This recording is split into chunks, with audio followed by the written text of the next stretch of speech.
আসসালামু আলাইকুম রহমতুল্লাহি ওয়াবারাকাতুহু। আলহামদুলিল্লাহ ওয়াসসালাতু ওয়াসসালামু আলা রাসূলিল্লাহ ওয়া বা'দ। প্রিয় দর্শক, দৈনিক আমাদের সময়ে মাসব্যাপী বিশেষ আয়োজন, রমাদান মাসব্যাপী স্পেশাল প্রোগ্রাম উত্তরা ইউনিভার্সিটি নিবেদিত রমজানের সময় অনুষ্ঠান থেকে স্বাগত জানাই। প্রিয় দর্শক, পুরো মাস জুড়ে আমি আছি ডক্টর কুতুবউদ্দিন বখতিয়ার, আর আমার সাথে আছেন ইসলামী স্কলারগণ। আজকে আমাদের আলোচনার বিষয় হলো সাদাকাতুল ফিতর। রমাদান মাস শেষে আমরা একটি ফিতরা বলে থাকি, আমরা ফিতরা আদায় করে থাকি। সাদাকাতুল ফিতর সম্পর্কে আজকে আমরা আলোচনা করতে চাই। আমাদের সাথে আছেন ঐতিহ্যবাহী এশিয়ান ইউনিভার্সিটির সম্মানিত প্রফেসর, উত্তরা কেন্দ্রীয় জামে মসজিদের সম্মানিত খতিব হাফেজ ডক্টর রফিকুল ইসলাম মাদানী। আসসালামু আলাইকুম রহমতুল্লাহি ওয়া বারাকাতুহু। ওয়ালাইকুম আসসালাম রহমতুল্লাহ। শেখ কেমন আছেন? জি আলহামদুলিল্লাহ, আপনি ভালো আছেন? আলহামদুলিল্লাহ আলা কুল্লি হাল। প্রিয় দর্শক, আপনারা আপনাদের মতামত কমেন্ট বক্সে জানাতে পারেন। লাইক এবং শেয়ার দিয়ে অনুষ্ঠানের সাথে থাকুন এবং দিন প্রচারে গর্বিত সহযোগী হন। আমরা আজকে জানতে চাই সাদাকাতুল ফিতর কিভাবে আদায় করতে হয়, কতটুকু আদায় করতে হয়, কাদেরকে দিবে, কাদের উপর সাদাকাতুল ফিতর ফরজ। শেখ, সাদাকাতুল ফিতর কাদের উপর ফরজ যদি একটু বলতেন। জি আলহামদুলিল্লাহ, সালাতু ওয়াসসালামু আলা রাসূলিল্লাহি ওয়া বা'দ। দেখুন, দিন ইসলাম এটা একটা কমপ্লিট ধর্মের নাম। আল্লাহ সুবহানাহু ওয়া তাআলা বলেছেন, আল ইয়াউমা আকমালতু লাকুম দীনাকুম, আমি দিনকে পরিপূর্ণ করে দিয়েছি। আপনি জানেন যে মাহে রমাদান শেষে সামনে একটা ঈদ থাকে। ঈদটা যেন সার্বজনীন হয়, সবার জন্য যেন হয়, আল্লাহ সুবহানাহু ওয়া তাআলা সেই লক্ষ্যে সাদাকাতুল ফিতর প্রবর্তন করেছেন। সাদাকাতুল ফিতর প্রবর্তনের পিছনে অনেকগুলো লক্ষ্য রয়েছে, তার মধ্যে এটি একটি লক্ষ্য। নবীজি সাল্লাল্লাহু আলাইহি ওয়াসাল্লাম হাদিসেও এর আলাদা লক্ষ্যের কথা বর্ণনা করেছেন। আমি সাদাকাতুল ফিতর নিয়ে ইনশাল্লাহ আপনি যে কটি প্রশ্ন করেছেন সবকটি ধরে ইনশাল্লাহ কথা বলবো। এক নম্বর, সাদাকাতুল ফিতর এটি ইসলামের দারিদ্র বিমোচন প্রকল্প যেগুলো রয়েছে তার একটি।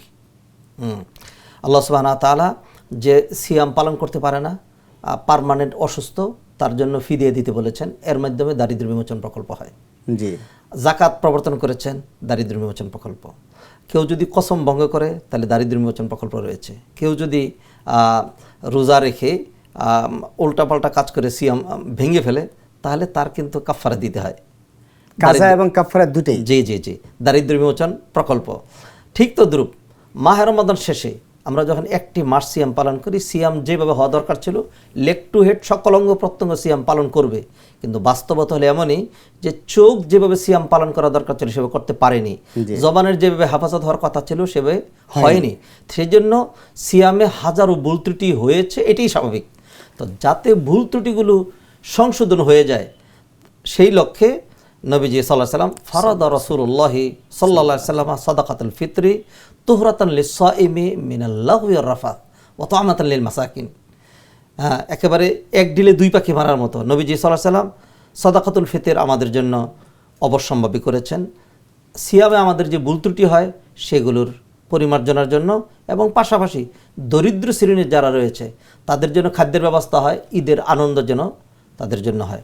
ওয়াকি ইবনুল জাররাহ একজন প্রমিনেন্ট ইসলামিক স্কলার, ইমাম শাফিঈর মামা, নিশ্চয়ই আপনারা জানা রয়েছে। তিনি বলছেন যে এই যে মাহে রমাদান শেষে যে সাদাকাতুল ফিতর আদায় করা হয়, এটি হলো সলাতে ভুলভ্রান্তি হলে সেজদায় সাহু দিলে যেরকম সলাৎ শুদ্ধ হয়ে যায়, ঠিক তদ্রূপ সাদাকাতুল ফিতর উদাহরণটা এরকম। সাদাকাতুল ফিতর কে দিবে, কাকে দিবে, কি পরিমাণ দিবে, সবটুকুন হাদিসে, একই হাদিসে নবীজির উত্তর দিয়ে দিয়েছেন। হাদিস বর্ণনা করেছেন আবু সাঈদ খুদরি রাদিয়াল্লাহু তাআলা আনহু এবং আব্দুল্লাহ ইবনে ওমর রাদিয়াল্লাহু তাআলা আনহু। ফারাদা রাসূলুল্লাহ সাল্লাল্লাহু আলাইহি ওয়াসাল্লাম সাদাকাতুল ফিতরি সাআম মিন তামার আও সাআম মিন শাইর আলাল হুররি ওয়াল আবদ আলা যাকারি ওয়াল উনসা ওয়া আলা সগীর ওয়াল কাবীর মিনাল মুসলিমিন। নবীজি সাল্লাল্লাহু আলাইহি ওয়াসাল্লাম এক সওয়া পরিমাণ সাদাকাতুল ফিতর এটি ওয়াজিব করে দিয়েছেন প্রতিটা নর নারীর উপরে, ছোট হোক বড় হোক, আজাদ হোক কৃতদাস হোক, যে কেউ হোক না কেন, যে কোনো মুসলমানের উপরে এই সাদাকাতুল ফিতর আদায় করা ওয়াজিব। সাদাকাতুল ফিতরের পরিমাণ কি? সাদাকাতুল ফিতরের পরিমাণ বলা হয়েছে সা একটা ভাণ্ডের নাম। আমরা যেরকম মা বোনের প্রত্যেকেই চিনে, যখন ভাত তৈরি করা, ভাত পাকানো হয়, তখন বলে যে 2 পট 3 পট বসাও, পট একটা পরিমাপক, ঠিক একটা পরিমাপক, একটা টুকরির মতো। এক এক জিনিসের পরিমাপ এক এক রকম হয়। লেবু 1 হালি, ডিম 1 ডজন, এইভাবে আমরা বিক্রি করে থাকি। তা নবী যখন 1 সওয়া পরিমাণ দিতে বলেছেন, এবং সেটি খেজুর দিয়ে, কিশমিশ দিয়ে অথবা পনির দিয়ে, যে এলাকা যেটি প্রিন্সিপাল ফুড, জি। সে খাদ্য দ্রব্য দিয়ে সেটি আদায় করতে বলেছেন। নবীজি সাল্লাল্লাহু আলাইহি ওয়াসাল্লাম এবং সাহাবায়ে কেরাম খাদ্য দিয়েই সাদাকাতুল ফিতর আদায় করেছেন। যাদের কারা কারা দিবে এটি নেশাব পরিমাণ মানের মালিক হতে হবে এটি জরুরি নয়, যদিও কোনো কোনো আলেম সেটি বলেছেন। ঈদের দিন কারো কাছে যদি একটু অতিরিক্ত খাবার থাকে যে আর 1-2 দিন তার চলে, ফিতরা আদায় করলেও তার 2 দিনের খাবার চলে, 2 দিন পরে আল্লাহ ব্যবস্থা করবেন। 2 দিন পরে তো আপনি নাও বাঁচতে পারেন, 2 দিন পরে আল্লাহ সুবহানাহু ওয়া তাআলা আপনাকে অডল পরিমাণ সম্পদ দিয়ে দিতে পারেন। এত চিন্তা তো করার প্রয়োজন নেই, আল্লাহর উপর ভরসা রাখতে হবে। তাহলে তাকেই সাদাকাতুল ফিতর দিতে হবে। যাকাত তো একটা বিশাল নেশাব পরিমাণ হলে তারপরে দিতে হয়। তো এটা হলো সাদাকাতুল ফিতর। নবীজি সাল্লাল্লাহু আলাইহি ওয়াসাল্লাম এবং সাহাবায়ে কেরাম তারা খাদ্য দিয়ে সাদাকাতুল ফিতর আদায় করেছেন বিদায় আলেমদের একটা গ্রুপ তারা বলেছেন যে সাদাকাতুল ফিতর খাদ্য দিয়েই দিতে হবে, নতুবা এটা আদায় হবে না। অন্যান্য অনেক উলামায়ে কেরামগণ, ইসলামিক স্কলারগণ, সাহাবায়ে কেরামের মধ্যে আলী রাদিয়াল্লাহু তাআলা আনহু, তাবেঈনদের মধ্যে হাসান বসরি রাদিয়াল্লাহু তাআলা রাহিমাহুল্লাহ এবং ইমামদের মধ্যে ইমাম আবু হানিফা সহ অসংখ্য স্কলার তারা বলেছেন না, কেউ যদি অর্থ দিয়েও সাদাকাতুল ফিতর আদায় করে তাহলেও হবে, সেটা আদায় হবে। শাইখুল ইসলাম ইমাম ইবনে তাইমিয়া তিনি খুব সুন্দর একটি সমাধানমূলক কথা বলেছেন। তিনি বলেছেন দাতা গ্রহীতা উভয়ের সুবিধা এবং বেশি উপকার যেটিতে হয় সেটি দিলেই সবচেয়ে বেশি ভালো, সেটিতে আদায় হবে। কতটুকু মানে কতটুকু বলতে কখন থেকে কতজনের উপর সাদাকাতুল ফিতর মানে এটা আদায় করার সময় ডিউরেশনটা কতটুকু, সময় কতটুকু? জাকাত ফরজ হয় এক বাড়ির একজন মালিকের উপরে, আর সাদাকাতুল ফিতর ওই বাড়ির যত সদস্য আছে এমনকি পার্মানেন্ট কাজের লোক যদি থাকে তার জাকাত সহ দিতে হবে। এটি ওয়াজিব হয় হলো ঈদের চাঁদ ওঠার পর থেকে। ঈদের চাঁদ ওঠার পর থেকে ঈদের সলাতের আগ পর্যন্ত এটি দিতে হবে। হ্যাঁ, এই জন্য আগে দিতে পারবে না। নবীজি বলে দিয়েছেন মান আদ্দাহা ক্বাবলা সালাত ফাহিয়া সাদাকাতুন মাকবুলা ওয়া মান আদ্দাহা বা'দা সালাত ফাহিয়া সাদাকাতুন মিনাস সাদাকাত। নামাজের পরে দিলে সাধারণ দান। আচ্ছা, আগে এটি হলো মুস্তাহাব সময়, সুন্নাহ সময়। আর জায়েজ সময় হলো এর আগে 2 দিন 3 দিন আগ পর্যন্ত, যেহেতু এটি ঈদকে কেন্দ্র করে দরিদ্রদের ঈদের দিন নবীজি হাদিসে বলে আগনুহুম আনিস সুয়াল, ঈদের দিন যেন তাদের ঘোরাফেরা করতে না হয়। দরিদ্রদেরকে আপনি যদি অনেক আগে দিয়ে দেন তাহলে দেখা যাবে তারা সেটি নষ্ট করে ফেলবে, ঈদের দিন আবার তার থাকবে না। যদিও অনেক ওলামায়ে কেরাম বলেছেন যে রমাদান মাস আসার পর থেকেই কেউ যদি দিয়ে দেয় তাহলে সেটি আদায় হয়ে যাবে, যেমন ইমাম শাফির এমন একটি মতামত রয়েছে। আবার কেউ কেউ বলেছেন 15 তারিখের পর থেকে। আমরা যেটিকে প্রাধান্য দিই সেটি হলো ঈদের অব্যবহিত পূর্বে 2 দিন 3 দিন 4 দিন 5 দিন, এর আগে না, তখন দিলেই ভালো। আর সবচেয়ে মুস্তাহাব সময় হলো ওই সময়টা একদম নগদ যদি কেউ পেয়ে যায়। হ্যাঁ, আমরা কোনো মতকে চাপিয়ে দিচ্ছে না কারোর উপর। অনেক সময় দেখা যায় একজনের জন্য খাদ্য সেটি তার জন্য বার্ডেন হয়ে যায়। ধরুন আমি একজনকে 20 কেজি চাল দিলাম, আপনিও 20 কেজি চাল দিলেন, আরেকজন 20 কেজি চাল দিল। এখন বেচারি এই 60 কেজি চাল নিয়ে বিপাকে পড়েছে। হ্যাঁ, এরপরে সে কী করবে? বাস্তবতা যেটি আমরা দেখেছি সেটি হলো যে এই 60 কেজি চালের দাম রয়েছে ধরুন 4000 টাকা। হ্যাঁ, সে এই চালটা 400 টাকায় বিক্রি করে দেবে, ফলে সে ক্ষতিগ্রস্ত হলো। অতএব ইসলামের যে লক্ষ্য উদ্দেশ্য সেটি কিন্তু ব্যাহত হলো। সেই জন্য আমরা ওলামায়ে কেরাম যেখানে ইখতিলাফ করেছেন সেখানে আমরাও যেন একটু উদারতা প্রদর্শন করি, যেখানেই যেমনি মানুষের সুবিধা হয়। হ্যাঁ, সেইভাবে যদি কেউ আদায় করে তাহলে আশা করি ইনশাল্লাহ কোনো সমস্যা নাই।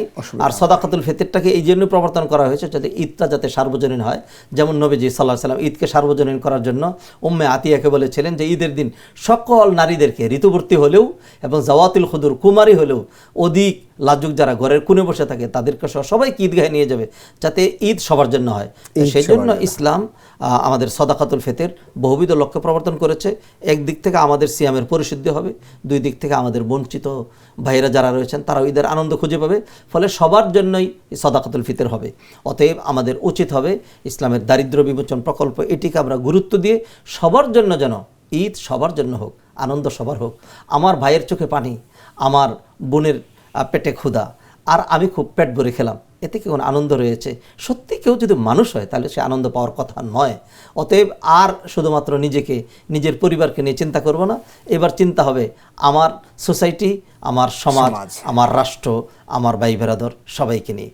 জাযাকাল্লাহ শেখ, আমরা খুব সুন্দর করে সাদাকাতুল ফিতর সম্পর্কে আলোচনা করলাম এবং এটা ঈদগাহে যাওয়ার আগেই সেটাকে আদায় করে নিতে হবে। জাযাকাল্লাহ। প্রিয় দর্শক, আজ এই পর্যন্ত আমরা চেষ্টা করেছি সাদাকাতুল ফিতর নিয়ে আলোচনা করার। আমাদের সকলের প্রতি কিন্তু দায়িত্ব সাদাকাতুল ফিতর আদায় করা। আসুন না আমরা সাদাকাতুল ফিতর আদায় করি। আমাদের আশপাশে যেসব গরিব মিসকিনরা আছে যারা ঈদের দিনও একটু মিষ্টি কিনে খেতে পারে না, একটু ভালো খাবার খেতে পারে না, তাদের জন্য কিন্তু ইসলামের আয়োজন। আসুন আমরা আমাদের সাদাকাতুল ফিতর প্রত্যেকের সামর্থ্য অনুযায়ী দিব। এখন ইসলামিক ফাউন্ডেশন একটা নির্ধারণ করে দিল আপনি 1000 কোটি টাকার মালিক, আপনি সেটাই দিচ্ছেন না। যার যেই লেভেল আছে, যার যেই সম্পদ আছে, সেই সম্পদ অনুযায়ী তিনি কিন্তু সাদাকাতুল ফিতর আদায় করে। ইসলামিক ফাউন্ডেশন আমাদেরকে সর্বনিম্ন একটা রেট আমাদেরকে বলে দেয়। আশা করছি আমরা আমাদের তৌফিক অনুযায়ী আমরা সেই সাদাকাতুল ফিতর আদায় করবো। এই প্রত্যাশায় আজ এই পর্যন্তই। আসসালামু আলাইকুম রহমতুল্লাহি ওয়া বারাকাতুহু।